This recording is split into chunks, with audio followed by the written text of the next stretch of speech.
कन्याधाना कस्बे में संचालित प्राइवेट क्लिनिक संचालकों की लापरवाही आमजन की सेहत पर भारी पड़ सकती है। यहां बस स्टैंड क्षेत्र में मेडिकल वेस्ट खुले में फेंका जा रहा है। इन अपशिष्टों में उपयोग की गई इंजेक्शन सीरीज, दवाइयों के रेपर, सलाइन पाइप सहित अन्य संक्रमित सामग्री शामिल है, जिन्हें आवारा मवेशी खा रहे हैं। इससे क्षेत्र में संक्रमण फैलने का गंभीर खतरा बना हुआ है। प्राप्त जानकारी के अनुसार बस स्टैंड क्षेत्र में लगभग 8 से 10 निजी क्लिनिक संचालित हो रही हैं, जिनमें से कई मेडिकल वेस्ट को खुले में फेंक रहे हैं, जिससे स्वास्थ्य संकट की स्थिति बन रही है। इसी बस स्टैंड से प्रतिदिन सैकड़ों ग्रामीणों का आना जाना होता है और करीब दिन में 10 से 20 बसें भी आती जाती हैं, जिससे बीमारी फैलने की आशंका और बढ़ गई है। हालांकि स्वास्थ्य विभाग द्वारा अधिकृत ठेकेदार एजेंसी चंदेरी में बायोमेडिकल वेस्ट निस्तारण प्लांट संचालित कर रही है, बावजूद इसके स्थानीय स्तर पर इस तरह की लापरवाही चिंताजनक है। इस मामले में जिला चिकित्सालय एवं स्वास्थ्य अधिकारी डॉक्टर संजय ऋषेश्वर ने कहा है कि हम जल्द ही टीम भेजकर मामले की जांच कराएंगे। यदि किसी क्लिनिक द्वारा बायोमेडिकल वेस्ट के निस्तारण में लापरवाही पाई गई तो उसका लाइसेंस निरस्त किया जाएगा। क्लिनिक संचालकों को नियमों का पालन करना अनिवार्य है। सर, कन्याधाना कस्बे का बस स्टैंड है, यहाँ पर काफ़ी आवागमन होता है। वहाँ 5 से 6 क्लिनिक, उनके द्वारा सर जो वेस्ट मटेरियल होता है वो बस स्टैंड में छोड़ा जा रहा है, गाय और भी खा है, उस पर सर क्या? नहीं, आपने मेरे संज्ञान में बात लाई है तो अपना दल भेजकर वहाँ पर उनके तो ये चेक कराएंगे कि वो रजिस्टर्ड है कि नहीं रजिस्टर्ड, और अगर वो रजिस्टर्ड हैं तो उनका लाइसेंस निरस्त कर देंगे इस आधार पर कि वो जैव उसमें नहीं है। और संबंधित जो प्रदूषण विभाग है उसको भी हम सूचना देंगे कि वो उनके तहत जो एक्ट है उसके तहत कार्रवाई करें।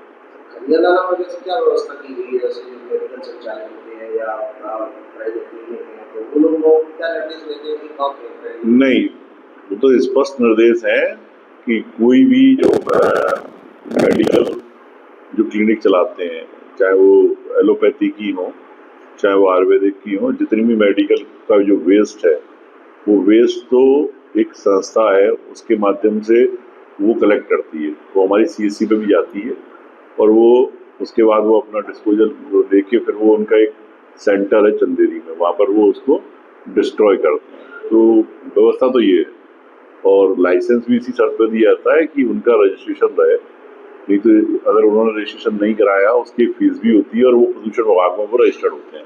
हमारे हॉस्पिटल भी सभी जगह उस एक्ट में रजिस्टर्ड। कन्याधाना से मुकेश प्रजापति की ये रिपोर्ट। जयराम जी, किशन काका। राम राम भाई, राम राम। क्या दोनों भाई बैठ के क्या हिसाब लगा रहे हो? ऊटी लहसुन के भाव आ गए क्या? अरे नहीं रे दादा, ये अपना रमेश नया मकान बनाने के लिए लोन ले रहा है। हिसाब किया तो पता चला कि लोन का पैसा तो ईंट और रेती में ही पूरा हो जाएगा। और अभी तो सीमेंट लानी है, सलिया लाना है, और तो ठेकेदार को भी पैसे देने हैं। मेरे तो कुछ समझ में ही नहीं आ रहा कि कैसे बनेगा मेरा नया मकान। अरे किशन काका, कहाँ इन रेत सीमेंट और लाल ईंटों के चक्कर में पड़ रहे हो? मेरी बात मानो तो अपने घर को बाबजी AAC ब्लॉक से बनवाओ। इसमें ना सीमेंट और रेत की जरूरत होती है, ना ही तराई करने की झंझट, और लाल ईंटों के मुकाबले आपका मकान काफी तेजी से बनकर तैयार हो जाएगा। इससे आपके पैसे तो बचेंगे ही, साथ ही मजबूती ऐसी कि सालों साल देखने की जरूरत नहीं। और इससे आप अपना मकान ही नहीं, कुएं और खेत की बाउंड्री वॉल भी बनवा सकते हो, जिससे रोजड़ों की समस्या भी खत्म हो जाएगी। वाह भाई, ये तो कमाल की चीज है। फिर तो मैं अपना घर बाबजी ब्लॉक से ही बनवाऊंगा। और मैं अपने खेत की बाउंड्री वाल। ज्यादा जानकारी के लिए स्क्रीन पर दिए गए नंबर पर अभी कॉल करें। बाबजी AAC ब्लॉक्स, स्टील से मजबूती।